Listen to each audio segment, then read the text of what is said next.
Hello guys, ako nga pala si Nora Muster ng taga San Pedro, Laguna, Manila. Ako ay nagbakasyon dito sa Puerto Princesa City, Palawan. So guys, iikot ko kayo dito sa sports complex nila.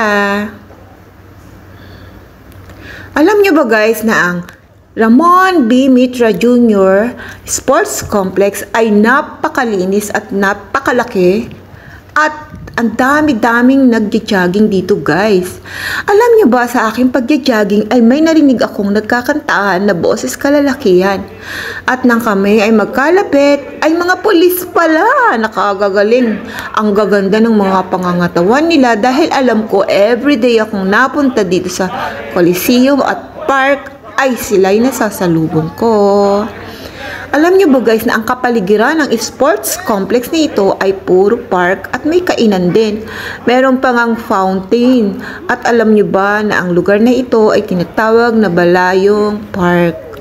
At alam niyo ba guys, sa totoo lang, nakakawiling tingnan at busog na busog ang mga mata mo sa kapaligiran na magagandang tanawin. Park, kainan, sobrang talagang amazing.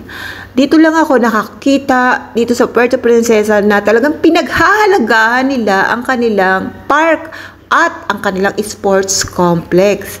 Halos ang lugar nga ng sports complex nila ay barangay na ang lawak, 'di ba?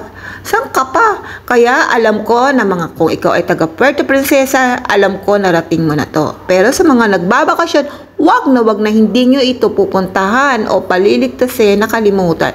Alam nyo ba, hindi nyo pagsisisihan ang pagpasyal dito. At siyempre, magsuot ka na sa umaga ng pang-jogging dahil alam ko mapapasabay ka sa mga taong nag-jogging dito.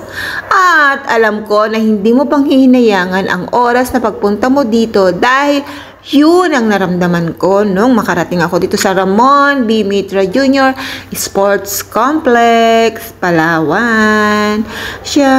Hanggang dito na lang guys. Panoorin nyo na lang ang mga picture ko. Thank you for watching!